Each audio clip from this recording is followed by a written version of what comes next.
Here's a choice of food and drink to satisfy anyone and everyone. You'll find something to please you to add to your evening's enjoyment. The moment our fellow geeks, dweebs, nerds, and other unfortunates have been fervently waiting for has finally arrived. It's time for TMI. Confessionals of the Nerd Kind. And now, your hosts, Jeff Nerf Herder Chandler, Jim Kaiju Baker, and Christina Yojimbo Henry. You can continue.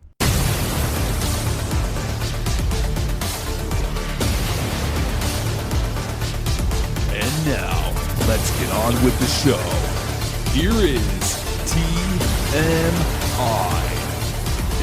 That's not going to happen. I was like, I don't think we're going to walk because just the wind was blowing so hard. I went out and ran in it yesterday morning. I was like, I've lost my mind completely. Were you doing like the mime walk against the wind trick? Yes, well, exactly right. What happens is, I ran north and the wind was coming out of the south. So when you're running north, it's like, oh, I have such a nice tailwind. You're like running along. Yeah, like, then you got to turn so around. Bad. Right. And then I turn around and I'm like, what was I thinking? That's when you have to break out the squirrel suit and you just let it take you. So the listeners are fascinated by this. I know. They love this conversation. All right, let's start the real show. Jim, go. Let's start, shall we? Okay. Yeah, you guys missed a lot of boring stuff. Welcome. And for those horror fans, sorry, we have been dragged kicking and screaming out of Halloween season. It's too bad. I probably would have preferred it. You think so? More horror. I think a little more horror. Are you showing your hand? Could say it's like horror adjacent. You know what? Yeah. I think it's Raiders of the Lost Ark adjacent with some horror touches. It comes from a horror root. So we could just say. Well, then again, Raiders had some horror touches as well. If you don't like snakes. Yeah. Or snakes coming out of skeletons. Or snakes Nazis melting, down to their skulls. So this is true. This is true. Listen, Nazis are scary. All right. All right. Horror with a light touch. Yes. But only on the back end, not up front. Yes. I have very little news. I'm assuming that there are fans out there listening who are upset that Westworld on HBO has been canceled. Makes no impact on me. Okay, I wasn't, but I think you watched season 1. Right? I watched season 1, and then season 2 was just like, I don't really like where they're going, and ended my relationship with Westworld. Well, I was invested in season 1. I started watching season 2, but that was right around the time I got rid of HBO, so I was not attached or connected in any way, shape, or form. But I think that's part of it because it went from like 12 million viewers to 4. HBO has cut. It's gone. Rumor has it they had to plot it out for 6 seasons. So who knows? Someone might pick it up. It was a monster. I think it was like 100 million budget for the first season. I don't know how much it has to do with viewership as much as this change of leadership. The new head executive who's saying that he wants less expensive programming. He wants more unscripted shows. He wants to make HBO more like the Discovery Channel, apparently. Are we going back to like reality shows? Is this what's happening now? That's The Bachelor. Netflix has started to pare back, and HBO Max is now saying they're going to pare back. But meanwhile, Amazon's all in on this. Amazon's all in, and Apple's all in. And I think it's interesting that these are both companies that have other things going on, right? Apple is a phone company, right? The fact that they now make content is just beside the point. Right. So it's interesting because they're pushing really, really hard for credibility in this space, I think. So we'll see actually where all of this ends up. The thing where you were getting a new movie on Netflix every week for a while, that's where'd that go? Going to be ending. Yeah. So anyways, Rock and Roll Hall of Fame, Duran Duran was inducted, and we did not get Andy Taylor. He was out. He has stage 4 prostate cancer. He's been fighting. Yes. It was a very nice letter that he wrote. I read about this morning to the rest of the band. And he says, there's no bad blood.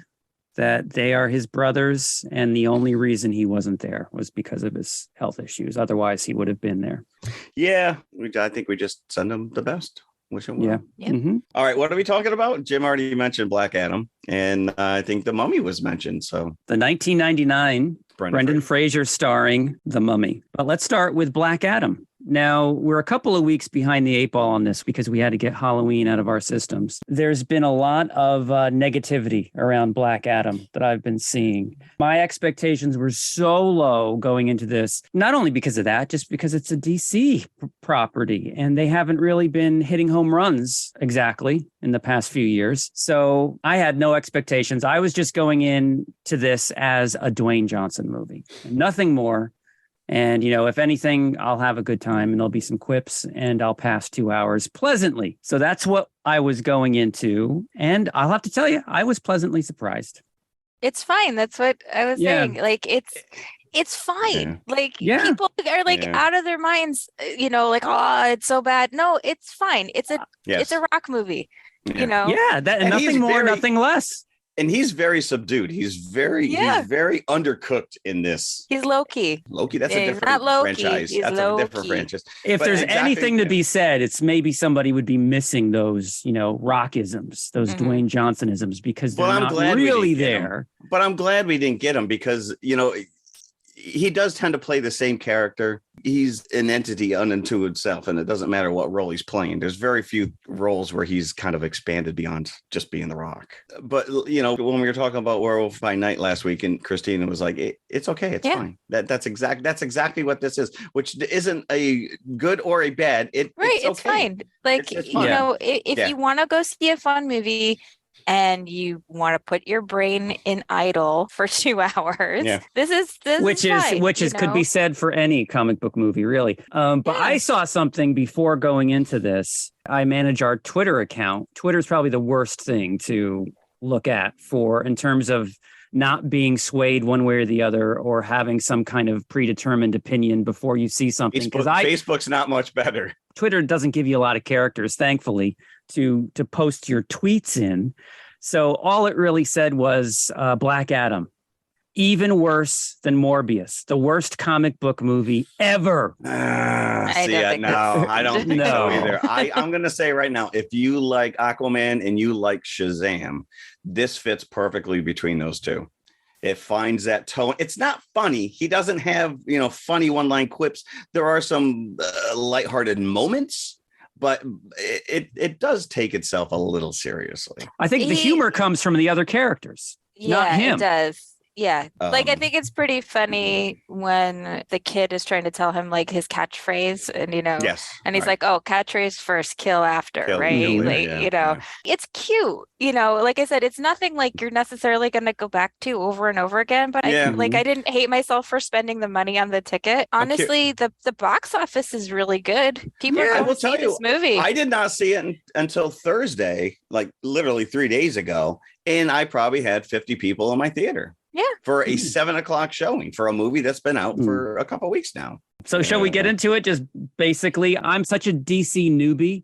I have no idea who this character is. So I'm not going into it like, I already know Peter Parker gets bitten by the spider. No idea how Black Adam is tied to Captain Marvel / Shazam, or how he got his powers or whatever. Same guy. Yeah. The same guy, the same actor.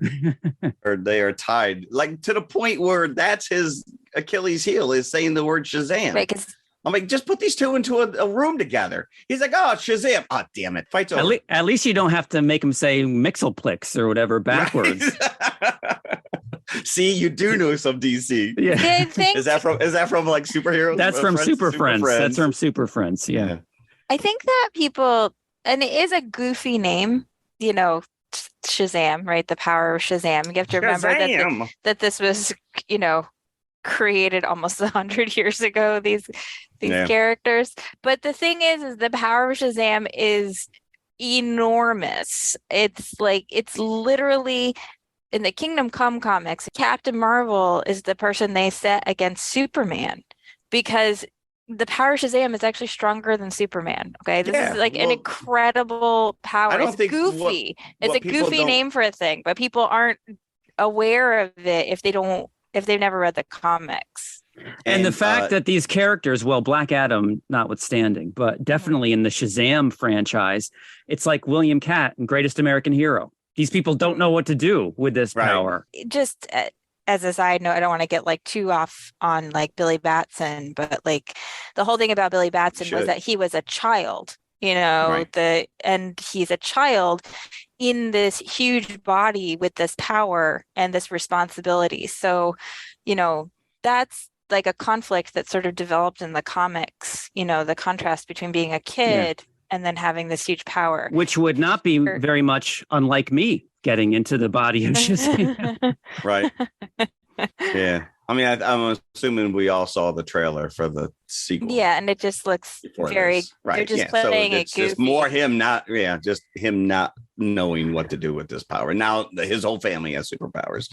But that's, you know, anybody who's uninitiated here in the word Captain Marvel. He was the original Captain Marvel. Yes, correct. But now DC can't use that, but Shazam, obviously. Right. Yeah. What most people don't realize, Shazam is an acronym.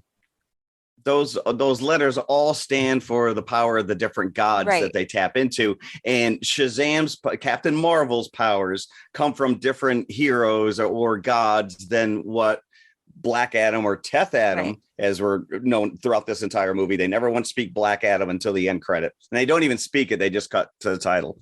Right. When the kid wants them to, you know, well, what are you going to call yourself? Right. You need a more updated name. Yeah. Well, Black Adam. You didn't put much thought into that, did you? And I think it's weird, though, that the marketing for this is like trying to sell this movie as him as an anti-hero, because I don't necessarily think he's an anti-hero. No, I think he's a anti-hero. To me is Deadpool. This guy is a reluctant hero who has no problems killing. That's basically the difference. But he's also 5,000 years old. So he's like, you know, the morality difference is like out the window. It's like, what? You can't jaywalk anymore? What? As it's said, his first instinct is to protect when he comes back. He's only killing the bad guys that he has a beef with or that attack him. So it's not like he's killing indiscriminately like a villain would. And I think that was very interesting about this and his relationship to the people of Kahndaq. And this was tailor-made for me because, again, I didn't know the character. So I'm assuming as I'm watching this, that this is the kid with Shazam powers that you see in the beginning of the movie, because there's a red herring where the kid disappears and you assume that it's the kid. It's not the case. Yeah, so I do like that misdirection of the flashback. I did a clutch the pearls. I was like, oh, it's the father. That was a nice misdirection. I was like, wait a minute.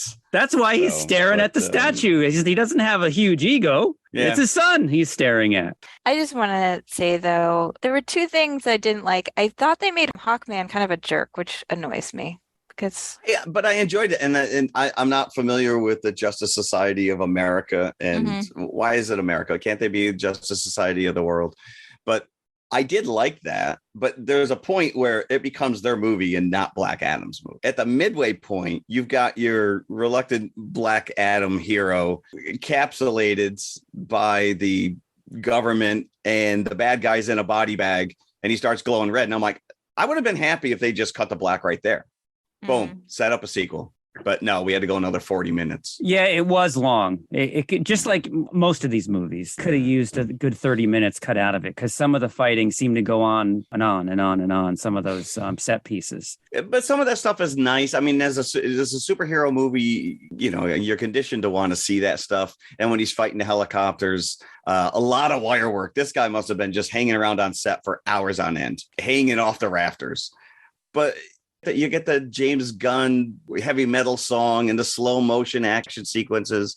And it was fun to look at, but I didn't really care for any of the characters. I didn't feel any of them were in peril.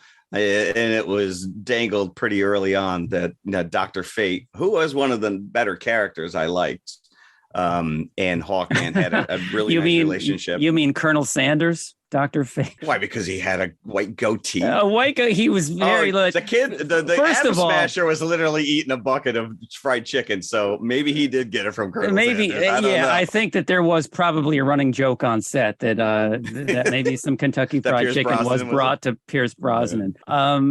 I was impressed by him, and I'm not usually. When I saw him in the trailer, I'm like, eh. Did it make you feel better that he died? He was pretty good, actually. Although I will say that was straight up X-Men with the plane out of the courtyard of the house. I liked Atom Smasher. I thought he was really. It was a weird choice to choose this kid because he was awkward. And you're gonna tell me that suit belonged to Henry Winkler beforehand? I'd like to see him. Just developed more. And I did like his relationship. Yeah, right. Because he was like new to the team and he was just like starry-eyed. He was your Kitty Pryde, that was just in awe of what was going on around him and trying to keep up. And what was her name? Cyclone was the girl. I got real Ant-Man vibes from him. Not saying that the character came before or after. Scott Lang, not the original Ant-Man. This guy, not the original Atom Smasher. Michael Douglas compared to Henry Winkler, and his power set. He couldn't get small, but he could get big. So that's anytime you have these. You can do a side-by-side comparison of half these superheroes. Yeah, you could. Sure, who's borrowing from what, right? Here's Hawkman, and then look, Marvel has Falcon. It's the same thing over and over because they're really just cannibalizing from each other. Yeah, sure. Who came first and you're going to see it next week with Wakanda Forever too, because Namor comes from Atlantis, but Atlantis has already been established in the Aquaman movies. So it's going to do nothing but confuse people. So I think that there was a decision to alter that. And of course, your diehards are like, well, he's not Mayan, he's not Aztec. And it's like, come on, just go with it. I wonder if anybody tried to copyright Atlantis. I'm sure that they did. I'm sure somebody looked into it. It's like, can we copyright Atlantis? Well, Disney, probably. Can we copyright from the ancient Greek? Yeah. But you mentioned that before. I did like the misdirection of what you see, the flashbacks with him and the son and the family, and you think that you're watching one thing and it becomes something else. And it does give him a little bit of layers, and he's not quite the one-note bad guy, quote unquote, that you think he is. The Justice Society, I'm going to have to stop myself from saying League every time I say that. Yeah.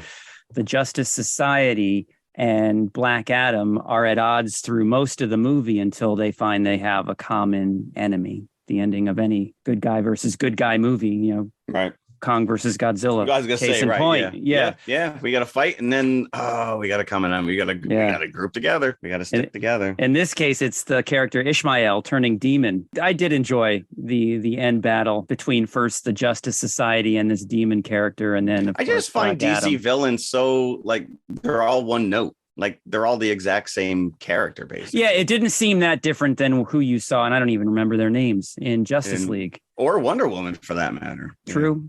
But still, a perfectly passable movie, not terrible by any means. No. Should we unpack this post-credits scene? What is there to unpack? I don't even know what to make of it, because is he officially? I guess we talked about it last week. He's officially coming back. Yeah. He chose that suit. He did not want to wear the black and white suit that he wore in the Zack Snyder Justice League cut. So he went with the true red. Well, and here's the thing. What you hear is the John Williams theme when he appears at the end of this. Yes. How can you not? And I am so in favor of this. He is too, or he wouldn't be coming back. The Zack Snyder, and Christina, I know you're not privy to what happened in the huge 4-hour cut of Justice League. Watched it. Mm-hmm. Yeah. But they are trying, or he, I should say, was trying so hard to cast Superman as a feared entity, as the potential worst villain of all time, because you're getting these flashbacks to a society that is destroyed by Superman in this Snyder cut. So if they were continuing down this route, Superman is a feared thing, not a hero. But I hate that. I hate that. It makes me so angry. And I'm not saying anything about like Henry Cavill as a performer or whatever. Right. And you guys know that I really liked Brandon Routh in Superman Returns. Yes. And I feel like he never really got a chance to prove how good he could be in that part. But Superman is an aspirational character. That's literally the whole point of his character. Yeah. He's more human than us. he's, as you know, everything that is good in humans is what Superman is supposed to be. And I hate this thing where it's like, well, in order to make him complex, we have to give him a dark side. No, this is the first real superhero in comics, okay? Action Comics, Superman. There's so many stories you could draw from the comics. I don't understand why this character is so poorly served on the big screen. There's so many stories that are already there that could be used. I know I'm totally off a tangent now. That is no, you're not. You're not because it is part of the larger. Because picture. I think that's why this post-credits scene is huge, and it's very telling that they're using that John Williams music. I think that they do want to go back to that iteration of the character. They have and to. hopefully shred that thing that Zack Snyder was trying to create from, Man of Steel, Batman versus Superman onwards. Bruce Wayne's skewed vision of Superman as like a terror that is going to destroy the world. And that just continues on into Justice League. This is a character who's beloved. Okay. And I need to see the Superman of the comics on the big screen. I think actually overall, Superman's been better served by TV shows.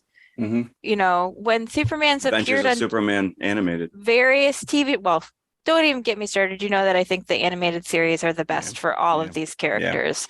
Even live action, Lois and Clark did a better iteration of Superman than a lot of these films have.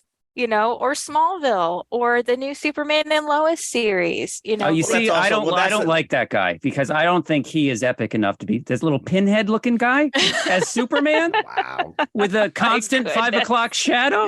Yeah. You laugh and you agree. That you're complicit in this. Ralph. That's all I'm gonna say. He's no Brandon Ralph. How does Superman shave? By the way, does he like laser his eyes in the mirror? He's got it. That's got to be a tough beard. Tough beard, right? But that's the nature of a television show where you have X amount of hours to flesh out a character as opposed to a 2 hour, again, we brought this up talking about Werewolf by Night last week, which is if that was a 2 hour movie, you might have gotten a little more into the character, but the TV shows by nature, and we see it now with Lucasfilm, with Andor, you're fleshing this stuff out and sure. But what I'm saying though is like, this is an iconic character that people know. I agree with you. I'm not arguing with you in any. People don't need to see Superman's origin story. People know how Superman got here. Correct. Just like gave up on Spider-Man. Exactly. Just like not having to go over the Spider-Man story. No, we all know how he's here. Yeah. Like you can start with him as a hero and do a story in 2 hours that has complexity without him turning to the dark side, without him having to make, some. Yeah, it's going to take someone to come along because you can't have this character because he's so powerful. Yeah. Like you have to give him flaws. To an extent, his compassion can be a flaw. A flaw doesn't have to equal murder, Right. Right, correct. Yeah, which is what I don't like at all about the whole Zod and fight in Man of Steel. I'm not a fan. My Superman doesn't need to be dark. No, he doesn't need to be running around in a black suit. No. Be Superman. Amanda Waller just has him on speed dial. Why didn't she call him earlier? Why even send in the Justice Society? There was a lot of money spent on this Start movie. with the big gun. Yeah, don't bring in the Justice Society. Listen, Superman's busy. He's got a date with Lois. I can't get a hold of him. He's not answering his phone. He's open next Wednesday, and that's when this post-credit scene took place. He doesn't like the sand. He's not going overseas. I did like the good, the bad, and the ugly little spoof that happened. Again, there's little moments that were fun. It's not gonna like blow you away. You're not gonna walk out and be like, "Oh, this is the greatest character ever." But like I said, if you enjoyed Aquaman, if you enjoyed Shazam, it does kind of fit into that world. Oh, definitely. Talking about fitting into a world, I like how they're taking baby steps and not really mirroring the MCU, but kind of going in that same direction where you have a character like Amanda Waller. Yes. Who's like your Nick Fury character who you might be seeing now in every single movie, who's bringing some narrative cohesion. Then you've got the other, and I forget what her name is, her character's name, but from Peacemaker, the blonde who shows up. Oh, I didn't even pick up that she was from another show. She's from Peacemaker, from the John Cena show. Okay. Yeah, I've seen like 10 minutes of that show. Right. Yeah. So we missed out on that. And I love that character of Waller. Maybe you'll see her more now that Gunn has taken over these more connective tissue. She will be the connective. Yeah. As we mentioned, we will be getting more Superman. So hopefully they figure out what to do with him. And the fact that they gave Hawkman a mace, just because my little figure of Hawkman from when I was 10 years old has a mace. I'm like, he better have that mace in this movie. Or I'm out of here. Yeah. I think You're right, though. He was a bit of a jerk. I like the actor who plays him, but they wrote the character so he's so obnoxious. Aggressive. Yeah. And I was like, dude, just back off just a little bit. He was like Tony Stark crossed with Falcon, right? He's got that arrogance of Stark, because it gives the impression that it's his tech that you're seeing. But meanwhile, it looks like it's Dr. Fate who's bankrolling this stuff. So now that he's gone, where's all this money going to come from? Who knows? I don't know. I'm not familiar with these characters, so I don't know the backstory. I do know as soon as I saw him in the trailer, I'm like, that's Dr. Fate. And I think he did some Doctor Strange stuff even better than what Doctor Strange did.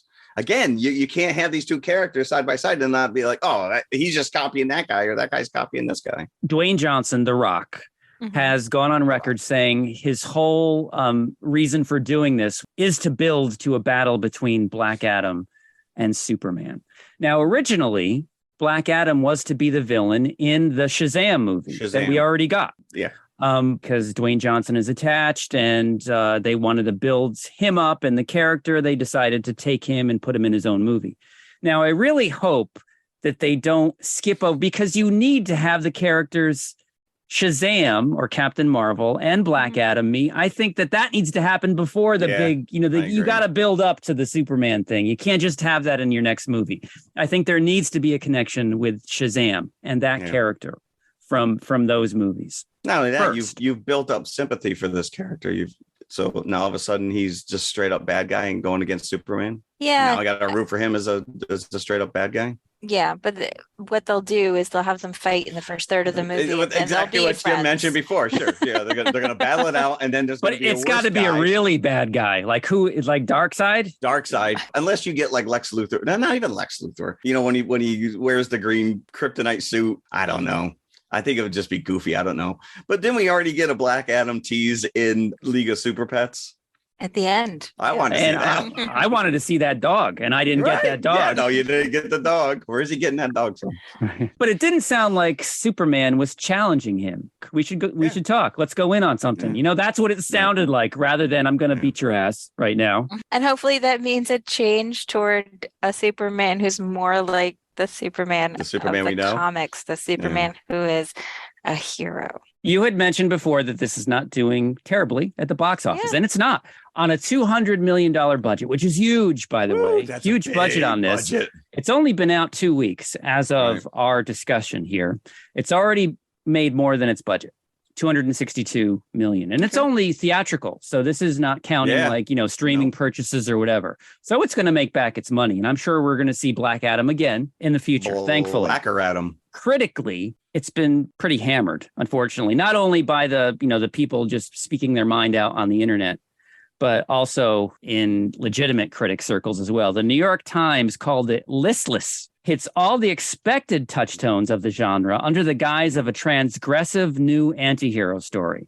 But again, we kind of dispelled that it was an anti-hero story. He's just a bit more of an intense hero, I think. And I welcome that, actually. I don't think it was listless at all. Maybe a little long, but I wasn't bored at any point. I mean, I think, a lot of Marvel movies are long, too. I'm always like, this could be 25 minutes shorter, I think all movies could be 25 minutes short. Yeah. Listen, you could have gotten rid of 12 minutes if you just get rid of all the skateboard chase scenes. I don't know. I thought that kid was cute. I like the way he interacts with Dwayne Johnson. So he was bringing the humor. So he was drawing the what little humor there was to be had out of Dwayne Johnson in this was being drawn from him by this kid. And I love the fact how they had to foreshadow time after time. You see Black Adam's fist go through Superman's S on the door. Of course, he lasers Superman's face on the poster. Yeah, they are really building up to that. I missed out on that in my notes, but people are complaining in what was it? Pinocchio that Disney was like touting their IPs on the clocks, and Geppetto's You're in this kid's room and it's just plastered with DC superhero posters. It's like, oh, don't forget we got the Flash. Don't forget we got this guy. Oh, this guy's over. Oh, Wonder Woman. He even had a Wonder Woman poster. Also, speaking of Superman, we have The Rock to thank for the appearance of Henry Cavill in this, because the studio, I think they wanted to break ties with the Zack Snyder era and go in a completely new direction, and meaning just recast yet again a new actor with Superman. So the initial scene, Superman was always in this post-credit scene, but his face was not seen. Just, I guess the S. Just like in Shazam. Correct. Yeah. The S shows up, but The Rock put his foot down and he wanted Henry. And they filmed that in September of this year. The scene with Henry Cavill. Like literally at the last second. A month before the movie came out, that cameo was filmed. Cavill himself says that this is just a very small taste of things to come. So he is back fully on board. He's all in. We just mentioned before too that he's off The Witcher, so they've got to have big things brewing for him. Yeah. All right. So buckets for Black Adam. What are we thinking? I'm going. Oh, go ahead. 3? Yeah, it's fine. Yeah, I'm gonna go 3.5, so slightly higher than that. I am gonna go 3.5 too, because I was surprised, because my expectations were low and they were exceeded. So I'm gonna give it 3.5.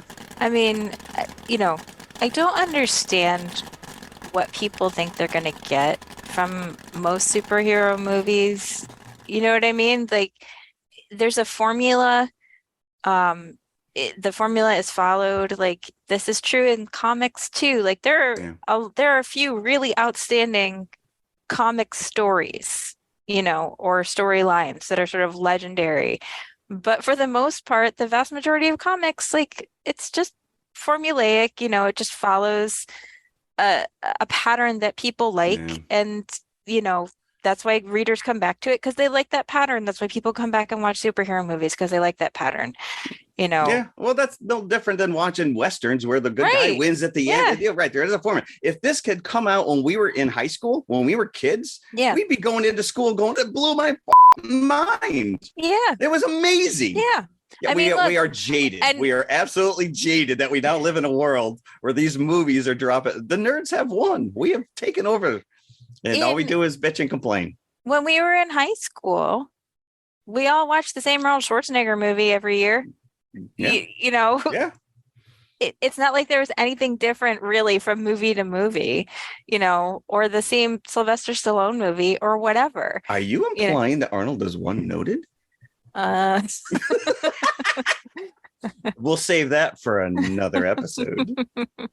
As a side note, I think Stallone is actually a really good actor. Like, if he's proven that he can be a really good actor. Schwarzenegger, he can go up to a point. What was that movie he did with Abigail Breslin? I forgot. It was the girl's name. It was. I can't remember her name. It was a zombie. It was a zombie. She was a zombie. Oh, yes, she was slowly turning into a zombie, and he was her father. Yeah, he's good in that. Yeah. Where like he's good at Conan. His very first one is he's good at Conan. Hercules in New York. The villain. We've never done that with Oh no, we haven't. Well, even the one when he first was no longer governor, he did this comeback movie. Was it The Last Stand? I can't remember what the name of it was. And that was actually where he was like a border patrol sheriff. That was actually pretty interesting. It's always funny though, because of course, he's got that unmistakable accent. They always have to write that in somehow. Like, oh, this character is from somewhere. That's why he's talking. You can't be from like the backwoods of Louisiana. He can't. He can never. As big as he is, he can never beat that accent. He can never. No, that is his claim to fame and his muscles. And we all do an impersonation of it. So, all right, we'll have to. How did we get there? That was a rabbit hole. We did go because we were talking about superhero movies being the same, and yes. Arnold Schwarzenegger movies being the same. It's a very populist opinion to put down DC movies, but like I said last week or whatever, I think they have nowhere to go but up, and I think this is a good starting point to do that. Mm-hmm. And Dwayne Johnson is an actor that a lot of people like. So this is a good place if you're trying to turn your fortunes around. Obviously, a lot of people went to see this movie just because he's in it. Yeah. Yeah. No, he is a very likable actor. He's a very likable person, a personality. We will be talking about him again, I'm sure. All right. So let's go to the concession stand and we'll be right back and we'll be talking about The Mummy.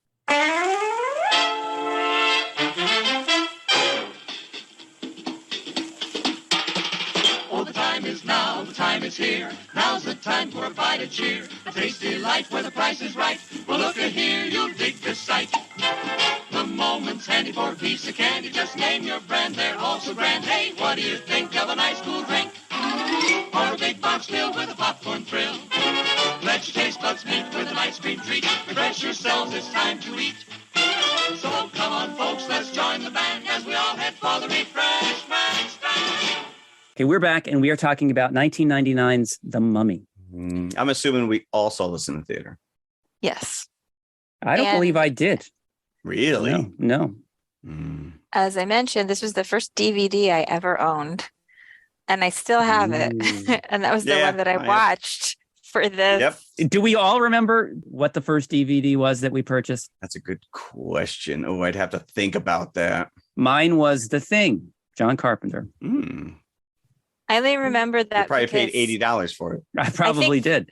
I think this had just come out on DVD when we finally got a DVD player, okay. because the prices of DVD players at first were pretty high, like price points were ridiculous. $600-$700 or whatever. Yep. And so when it started dropping down, we finally bought a DVD player and we bought The Mummy. Yeah. The DVD I have is that 2-disc set I shared with you guys. And I think it didn't come out until right around the time of the sequel, because there are a lot of teaser things on there for The Mummy Returns. Yeah, there was some DVD thing that you could go into, like the live broadcast of the premiere. It's very easy to forget that this is a 90s movie as well. You see one look at this CG and you're like, oh, this is a 90s movie. Now, so let me just start by saying this, is that my biggest memory of The Mummy is not the movie itself, but the trailer that ran during the Super Bowl in early 1999, I believe. Okay. Huge trailer. Now, I sat up in my seat when this trailer came on because one of my favorite novels of all time is The Mummy by Anne Rice. Right. And I assumed that that's what this was. And when I realized it wasn't, I was standing up, turn over the table, outraged. Like, somebody made a movie called The Mummy, and it is not based on the Anne Rice book. And so I was so offended and so upset that I never saw this in the theater because it angered me. You did not give them their money. No. And I'm still angry to this day that they haven't made a movie based on this Anne Rice novel, which I think is the most cinematic of all her books. To me, I agree with you. Side note, I think it's the best book she ever wrote. And it was always disappointing to me that she never went back to that. Yes. All right. I've gotten that out. We poked the bear. So I always have a bad taste in my mouth whenever even to this day, even though it's not a bad movie at all. It's a great movie, but I still have that lingering bad taste from that realization. I'm glad you're masking it, because we didn't catch that at all. But it was Universal. So, I mean, you were entrenched in the Universal monster world. I was. So the fact that maybe they were bringing back these, like I said before, this was more like a Raiders of the Lost Ark movie, to my eyes, even before I saw it, than it was a horror movie. Oh, it's definitely an adventure flick that just happens to have a decomposing mummy. He's not mummified. He's not walking around going, coin. Yeah, if anything, this was the movie that has the guy from Hard Target as the mummy. As you mentioned, there's a lot of very attractive people in this movie. Brendan Fraser, Rachel Weisz. Oh, he's at his sexiest in this. Oded Fair, my favorite, as Ardith Bay. Which a lot of people focus on him, but he has a relatively small role. He does have a small role. It's almost a throwaway. It was very disappointing, but he has a slightly larger role in the second movie. He's just like the sidekick here. Really, he shows up at the opportune moments. His squad of guys are protectors of this secret city of the dead. They don't do a very good job. No, like, they did not do a good job. They come, well, at the beginning they do. Like when they first send Brendan Fraser running off with his tail between his legs into the desert, they do a great job because they kill everybody. But the second group that they try to chase off, leave tomorrow morning, okay? Just, you can stay Right. here tonight. Right. It doesn't look like you found the thing that will destroy the entire world. Don't go that way. Don't go there. Yeah, as long as you don't go over 10 feet over there. But you can stay here and we'll leave you alone. All right. And we'll come back if there's trouble. And of course there was. That didn't work at all. This is, to me, it's big dumb fun, this movie. Yes. There's lots of questions that are unanswered, but that doesn't matter, in a movie like this.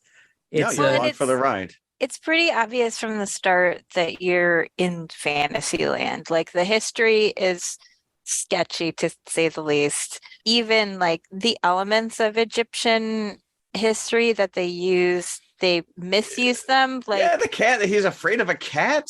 Well, stuff like, it's really simple if you know anything about like Egyptian burial practices. Like there's 4 canopic jars, not 5. Like they use 5 in this movie. Right. They say things that are wrong. Evie says they take your heart out of your body. They don't take your heart out of they never took your heart out of your body because they believe the heart was the seat of the soul. And your soul needed to stay with your body to go into the afterlife. She was just thinking of that Indiana Jones movie. So as long as you can get on board with the fantasy aspects of this movie, you're fine. Like the whole thing is a huge fantasy. So that's why you shouldn't think too hard about. Like, I mean, right out of the gate, Imhotep is a priest, and yet he's not smart enough or celibate enough to not touch her. It's like, dude, you should. Well, I think that's pretty interesting here, this relationship between Imhotep and Anck-su-namun, because this is even more obvious in The Mummy Returns. But even here, it's very obvious. Like he will do anything for her. Everything that he does is about her. Right. Like she's literally the center of his universe. And all of his struggles, everything he goes through is just to resurrect her so he can be reunited with his love. This is like seriously the best, most devoted boyfriend of all time. Cheating boyfriend. Okay. But you're right. She is, for all intents and purposes, wearing a chastity belt all over herself for the makeup, which is apparent because the king has probably had her painted, so he knows if somebody's gone missing. Right. Every morning she wakes up and they have to like wash her. Because he sees that immediately, like who's been messing with you, because he sees the finger marks on her arm. It's pretty obvious. Poor guy. How is entombing Imhotep alive and then setting him up to be the most powerful being ever if somebody opens his coffin a punishment? A punishment. How is, setting him up to be the future ruler of the world? Any kind of, just kill him. Don't give him a curse. Just kill him. Cut his head off. Be done with it. No curses. No, there would be no movie. Remember the part where I said this is a fantasy? Yes. Oh, we're nitpicking. Yeah, you can't nitpick this movie. You just have to get on board. It really clicks along, right? It's about 2 hours long. It knows when to lean into the adventure. It knows when to lean into the comedy. There's enough character development for you to care about these people, so they're not just like cardboard figures. And it's sort of just clever enough to keep your brain engaged, but not so smart that it alienates the people who are like, I just want a popcorn movie. I think a lot of movies try to achieve this balance and they don't get there. And I think it's really testament to the staying power of this movie and sort of the cult fandom that's grown up around it in the last 20 years, that it does manage to, get the balance right. Yeah, it helps that you have a very likable cast. Like you like Rick, you like Evie, she's played like this kind of ditzy librarian who knows more than all of them when it comes right down to it. But, that scene where we're introduced to her in the library. Mm-hmm. And she knocks over the bookcases. She says, I made a bit of a mess in the library. Yeah. Can I just say that was all one take, by the way? Yeah. Because it would have taken an entire day to put that all back up. But yeah, I mean, there's a lot, the professor, they come across the map and the professor accidentally burns it. And you immediately are like, oh, this guy's in on this. He knows exactly what's going on. So there's no real surprises here. But Brendan Fraser's character is a very, very likable, affable, he's not even a doofus because he takes himself very seriously, but It's It's fun. funny that you It's say a that fun because I movie. think he's actually written as kind of arrogant, like slightly jerky, especially at the beginning. He's very reminiscent to me of Michael Douglas in Romancing the Stone, but because it's Brendan Fraser and he just has this He slightly just goofy, sweet quality about him, it makes the character so much more palatable than he would be otherwise. Like he's not Yeah, I could- convincingly a jerk. Like it's not in his nature. I guess you know? it's almost like it's an act just enough to get him what he needs. Mhm. There is that little smirk. Yeah, and Jonathan, I really like Jonathan, Evie's brother. Yeah. I like that character a lot. And last week when we were talking about going into this, I said I couldn't remember his buddy's name, and I said Sammy or Sami, Benny. which Benny. is my son's name. So I'm like, yep, missed that one. It's so funny. The complete and utter contempt that Rick has for Benny. You know, when he sees him, he just throws him overboard. Yeah, Like yeah. when he finds him later after Benny's hooked up with Imhotep, he throws the chair at him, which I always think is hilarious. Well, he abandoned him at the beginning of the movie. Yeah. Right. He's just like, you are the scum of the earth. And he continually treats him like he's the scum of the earth. Like he just has no respect for him whatsoever. But yeah, you mentioned that scene on the boat when it's on fire and they're all jumping ship. And at one point, Rick turns to the other guy and he goes, wait here, I'll go get help. And then he just jumps overboard. And I'm like, that's a little funny, little throwaway scenes at that point. By the way, has anyone ever ridden a real camel here? I have ridden a camel, actually. They're not easy to ride. And I will tell you, I think it was at the Chemung County Fair. My grandfather had taken my brother and I, and this thing spit all over my grandfather. They're nasty animals. And they are very imposing. As a little kid, these things are monstrous. This is going to seem weird, but I'm telling you this for a reason. It's related to the camel. So several years ago, we had a cat that saw like another cat outside. It got really riled up. It was like screaming at the other cat through the window. My husband went to grab the cat. Our cat turned around and bit him because it was like really aggressive at the moment. He went to the hospital. He ended up having to go to the ER and get a drip, an antibiotic drip, because cats have like one of the most infectious bites in the world. And we learned that camels have the second most infectious bite. I would think Komodo dragons would be the first. I think of mammals. Oh, so it wasn't like spiders or reptiles or anything like that. Yeah. So I should not trust my cat. Is that what you're telling me? Basically, your cat's mouth is full of bacteria. Well, no wonder why Imhotep was afraid of them. He's like, that cat's going to give me cat scratch fever. So, and you don't want to get bitten by a camel, apparently, either. Don't anger the camels. Don't anger the camels. Stay away from camels. Yeah, Jonathan, I think, is one of my favorite characters. He always has these little side things. I love it when he sees the other group behind the barrier all firing their revolvers, and he's like, Americans. Who are all jerks, by the way. Yes, they are. Or later when, Rick is trying to get him to come with him and he's like, I just thought I would stay at the fort and reconnoiter. And they always make sure that you know where the key is. Jonathan's the character who keeps track of the key. So they always make sure on film that you know where it is. If it seems like it was lost or dropped or whatever, Jonathan will pick it up and like toss it in the air or something, or be like, that's mine.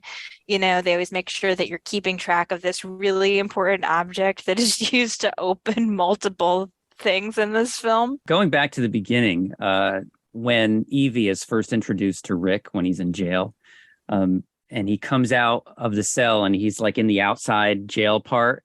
And he's got the hair. I'm like, it's George of the Jungle. It's like he survived from the last movie. But funny is that's how he got the role, is because George of the Jungle did so well at the box office. It's funny. We'll talk about this later about who else was considered for Rick, but it was Brendan Fraser on the strength of George of the Jungle that got this role. And it was actually a pretty shocking moment because I didn't remember this at all when they hang him. Because I'm like, somebody's going to come shoot the rope before they drop out the floor underneath them. And no, it doesn't happen. He hangs there for a good 5 minutes and just. Yeah, he also was unconscious. He pulled a Michael J. Fox. They hanged him, and then apparently he was knocked unconscious, and they had to resuscitate him. At least it didn't break his neck, just like the character of Rick. That is true. Right? Like, his neck didn't break. He's gonna have to hang there until he chokes out. I do have to shout out to what was his name, Bernard Fox, the actor who plays Winston, the pilot. Yeah. That's Dr. Bombay from Bewitched. Anybody who watched Bewitched as a kid growing up, Dr. Bombay. Winston, the character he plays, Winston, reminds me of Marco in Porco Rosso. If you have ever seen Porco Rosso, same kind of thing. Yep. Like he's the last survivor of his group. And again, I think they sort of give you just enough to care about this guy. Yes, he's there to get them from point A to point B, and then he dies. Right, but if Snoopy taught me anything, that is a Sopwith camel that he's flying. But you don't have to feel bad about it because he's glad that he's died. I was not glad that he's dead. He'll be reunited with his friends. That's what he wants. He's smiling. Gas. But the point is that they give you just enough about this guy to make you care about him. And I think it's such a hard thing to do in these movies when you have a lot of characters and you're trying to like move the plot along. You have a lot of things going on and you need to know something about these different people that are coming in and out. I just think they did such a good job balancing all the elements here. And the Americans that ultimately die because they all have to feed Imhotep in some way because they opened that cabinet that says that he's going to take all their fluids. I'm like, what if it was just one person that opened the cabinet? Because it's plural. The incantation that they're, I will take the fluids of whoever opens this cabinet. If it was just one person, then he'd be walking around, still all decomposed. But one by one, they're taken out. They become more likable as the movie goes along, because at first you really hate them. Because Jonathan says, before he admiringly says, oh, Americans, he says distastefully, Americans, like when he's looking at them on the boat. And you're saying the same thing because they're all jerks. Yes, they are. And they're getting in Rick's way and Evie's way of finding the city. And they do. But isn't Rick an find American it at the same time. He is, but he's more of a likable American. Well, they apologize to him. They talk about like, we're going to beat those damn Yanks to the thing. And they're like, no offense. No and he's like, none taken. None taken. Mm-hmm. And then he's a little more worldly. He's not showing up like he just got off the boat from Texas. But there's stakes. What I'm trying to say is there's stakes involved. They're not just some forgettable characters that you are glad to see go. That you kind of like them, that they've grown on you over the course of the movie. Well, you feel really bad for the guy who has his eyes and tongue taken. This poor guy. Yeah, that was a little rough. They're like, oh. And then he comes back for the rest of them. That's not enough. He looked like those corpses from Life Force when they were when he was done with him. That's exactly what he looked like laying there. And I'm like, oh. At least you didn't see it coming. Oh, and as dated as the effects are, as you said, Jeff squarely places it in a certain period of in effects time. I still thought it was pretty cool, like the 10 plagues and that type of thing going on. There's a certain charm to this, even with the cheesy. I mean, the face in the that's great. That's a great effect. The face, even at the beginning when Rick is at the entranceway, in the face in the sand. Yeah, it's CG 101, but it's effective. Well, you're saying, and it does the trick. CG 101, but the DVD that I have is, like I said, from the era. It was like the first DVD they released after, the film was released on home media. And the special features that are on there are basically all about the visual effects because they were so innovative for the time. Oh, yeah. No, don't get me wrong. Yeah, they were super innovative for the time. Comparing them now, watching what we watch, with Black Adam and, these guys are flying around and beating each other up and it's flawless or whatever. It was cutting edge. ILM was at the top of their game. But yes, unfortunately, you watch it now in hindsight and you're like, it's cheesy, but it still does what it needs to do. I mean, you still watch Jason and the Argonauts, right? Oh, hell yeah. Yeah. Well, you can't. Yeah. I was in Godzilla in a excuse my French. It's a rubber suit, but it doesn't diminish my fun of watching it. Matter of fact, I think it kind of adds to and it. There's enough of a good structure in this film that you can leave aside if the effects don't look 100% because you care about the people and you're involved in the story and all that kind of stuff. What I thought? Vosloo performing. Even those early where he's got the dots on his face and they're taking out part of his cheek and the scarab stuff running underneath the skin is just laughable. But still, in the context of watching this movie, you're like, that's horrific. Just the idea of it. And I think it was unfortunate, like that so many of those scenes before he becomes like fully formed. I'm talking about Vaslu. When he unhinges his jaw, I think that was a little bit too much. I'm like, now he's getting into I Am Legend territory. That's all right, because he's unleashing the plagues. He's unleashing these locusts. And there are scenes where they're real locusts crawling around on these people's faces, and other times you can tell they're just CG little dots on the screen. But now there's another part towards the end where Imhotep unleashes his priests, like as zombies, for lack of a better word, that come out. But before they all the priests come, he has two like head zombies that he summons that come out of that carving of the wall. And this could be just me. I'm convinced that they modeled those two after Boris Karloff and Christopher Lee, especially the guy on the left. Looks just like the Boris Karloff mummy. But you don't see them again, because then the priests come out of the ground, and then those two get lost in the shuffle. They might. I mean, they do refer back to the original mummy. The name Ardith Bay, which Oded Fehr's character has, is a reference to the pseudonym that Karloff's character uses in the original mummy. It's actually an anagram for death by Ra. Oh. So that was like a little reference back. But you'd have to be a pretty big fan, I think, of the original mummy to pick up on that. But yeah, they might have, because Stephen Sommers is a huge fan of those Universal horror films, and that's why they chose him. Why they wanted to make this. And it was a nice circular thing, because Evie has always been looking for this golden book. And it turns out that the golden book is what has the key to kill Imhotep. So she actually gets her hands on it at the end and reads from it. And then the ghost carriage. Whoa, don't be reading it out loud. The ghost carriage comes and takes away Imhotep, at least until the next ghost carriage. The next movie. Yeah. I only saw the second film like once, and I did see that in the theater. I've only seen it once. Does the whole cast come back for that? So it's Brendan Fraser and Rachel Weisz, and Arnold Vosloo, Patricia Velasquez, who plays Anaxunamun. Everybody. Everybody. Even Benny, who was locked in the treasure room? Not Benny. No, Benny had better things to do. I think he had another gig somewhere. And actually, the ending sequence in Mummy Returns reminds me of the ending sequence in Black Adam, where they're all fighting at the end of the Mummy Returns. They're all fighting. It's sort of a similar, like, undead warriors, and then they turn to dust. I was very excited when Jeff suggested watching this movie, because I could tell. I watch this movie a lot.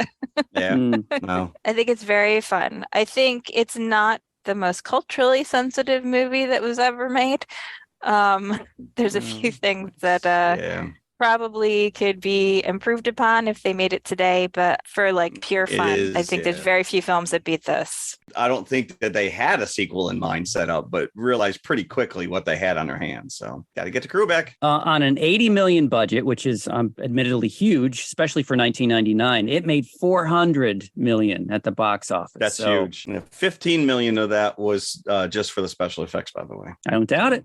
Don't doubt it one bit. Looking at the history of this thing, though, everybody that was attached to this is just the potential of what could have happened is mind-boggling. And some of this stuff would have made a completely different movie, by the way. Well, I mean, the producers had this property since the early 80s, mid 80s, so it took that long to get this going. George Romero was attached numerous times. Now, this is interesting. Alan Ormsby was attached at one point, who worked closely with Bob Clark. Alan Ormsby wrote and stars in one of my favorite movies of all time, Children Shouldn't Play with Dead Things, which I think is the best non-Romero zombie movie that there is out there. But the fact that he was attached, Joe Dante was attached, like I said, Romero was attached at one point. And of course, that would have been a more zombie-esque treatment of the mummies. Clive Barker, I read. Clive Barker! The amount of hands that this went through. And of course, all those iterations were, darker. And it got lighter as it got closer to its 99 release. And it became more of a Raiders of the Lost Ark adventure story rather than a straight out horror story. I think in one of the versions, it could have been Romero's, it could have been Ormsby's, where Imhotep started to build his tomb over again in Los Angeles. But yeah, they decided to go in a much lighter direction, that Raiders-esque direction. And hey, audiences loved it because it was a huge hit. At the time it was released, it was the 9th biggest opening of all time. And critics were divided. Our favorite, Roger Ebert. Huh? Chicago Sun-Times. There is hardly a thing I could say in its favor, except that I was cheered by nearly every minute of it. Wow. I cannot argue for the script. What you did there. I cannot argue for the script, the director, the acting, or even the mummy. But I can say that I was not bored, and sometimes I was unreasonably pleased. Yeah. So that's a rave review for Mr. Reed. So against all your intellectual capacities, it still gives you a good time. Mm-hmm. Was he chanting Imhotep as he left the theater? I love that scene when Jonathan goes outside and like and just becomes part of the zombie. Right? With them. It's a good tactic. I'm not going to fault him for that. If you think you're pretty near death, you got to do what you got to do. It is a very Shaun of the Dead moment. Now, some of the names that were being cast about for Rick: Tom Cruise, Brad Pitt, Matt Damon, and Ben Affleck. I'm like, what? Did one say no, then they went to the next guy? Let's go to the other guy then. How you like them mummies? None of them would have brought the sincerity. Talk about Linus being in the most sincere pumpkin patch. I don't think you can get more sincere than Brendan Fraser. I think if Brendan Fraser was sitting with Linus in that pumpkin patch, instead of Sally, they would have seen the great pumpkin. They would have. Mm-hmm. All right, so how many buckets would we give 1999's The Mummy? Well, I think we're all going to go slightly higher than Black Adam. 4 1/4. 4 1/4 for you? 4 1/4. Oh, that's nice. That's nice. That's nice. Oh, isn't this special? Yeah. 4 1/4. It's a fun family movie. It's great. It's fun. There's not much to not like about it. You know, it's a nice turn your brain off action flick. I'm actually going to give it the same that I gave Black Adam, a 3.5. Right. And I'm going to give it a 4.5 because I watch this all the time. So there you go, even higher than me. Just like if I get in the mood. I think actually, interestingly, I would, if I was like, oh, I feel like watching a Raiders type movie, I would actually default to this more than Raiders. The actual Raiders. Yeah. I think I've watched this a lot. I think I need to seek it out on Blu-ray or at least a higher resolution because my DVD is suitable. It's okay, but yeah, at this point I'm spoiled by 4K. Same. I was watching mine on the DVD and saying, "Oh my, it looks a little dark. It muddy. didn't look." It's muddy. Yeah. The one thing I will say that I watched it on Amazon and it's the 4K version, and I paid like $1.50 for it, and it was really nice. It was really clean nice. and bright. Yeah. Yeah. I want to see that then. I find it interesting that we just passed November 4th, which was the 100th anniversary of the discovery of Tutankhamun's tomb. Mm-hmm. So still talking Egyptian stuff. One Star Wars tie-in, the rental company that rented out a lot of the costumes. Apparently somehow Obi-Wan's robes made it onto an extra in the background. So there is a Jedi in here somewhere. Wow. Another Star Wars tie-in. They actually moved the release date to get out of the way of the Phantom Menace. The Phantom Menace, yeah. That probably was a smart just move. By a few weeks. It's not, not like by months, but yeah, they didn't want to open on the same day as the Phantom Menace. No, you got to steer. Why would you? Yeah. Yeah. Well, now that we know what we know, they probably could have stomped all over it, but whatever. There you go. So it is on Amazon. If anybody wants to watch this, yes, it is. It's a really nice transfer. So what else did we do this week? What else did we do? What else? Well, I already tipped my hand that I didn't do anything. So I have absolutely nothing to bring to the table. Yeah, no, it was just one of those weeks. I mean, don't get me wrong. I got home last night from the birthday party. It was well after midnight, and we just kept looking, going, we got an extra hour. It's really only 11.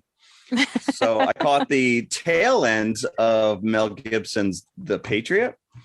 And I just have to say, it was really nice to see the Americans all banding together to fight a common foe. That's all I got to say about that.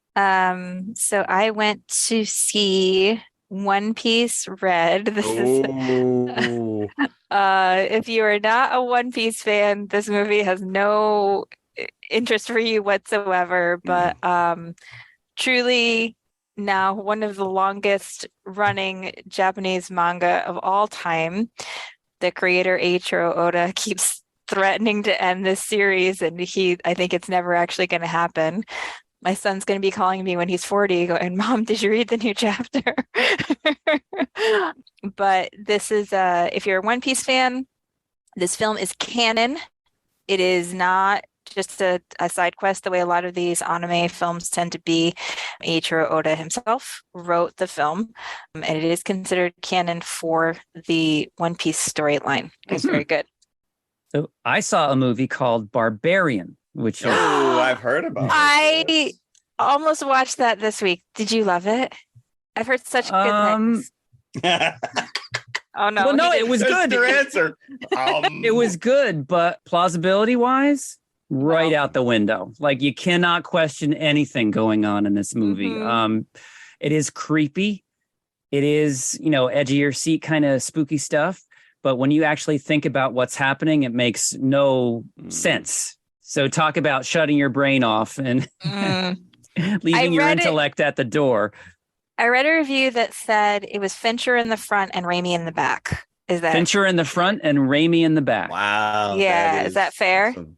That's the fair. First half was more like a Fincher film and the second half was more like a Raimi film. Yeah, it's fair. It goes gonzo pretty quickly. Don't think about it too much is all I have to say. But it is unique. But I want to watch it. Yeah. And I also watched, that was suddenly dropped on HBO Max a week or so ago. So that's why I was able to see it. And I also saw See How They Run, which just dropped on HBO Max. I wanted us to do a review of this. I thought we were covering this. Yeah. I'm ready It's for on whenever HBO? we want to talk about it. It's on HBO Max. But that's what I did this week. Okay. Very nice. So what are we doing next week? Next week, we are back in the world of superheroes next week, but we're in the MCU and not the DC extended universe. Black Panther. Wakanda forever. And we're going to have to get out there and see it because this is we're going to have to talk about this a couple days after it premieres. So we're going to be on the cusp with this one. Yeah. Thursday. It drops Thursday. Highly anticipated Wakanda Forever. So we'll be talking about that. And Christina, what is our co-feature with Black Panther Wakanda Forever?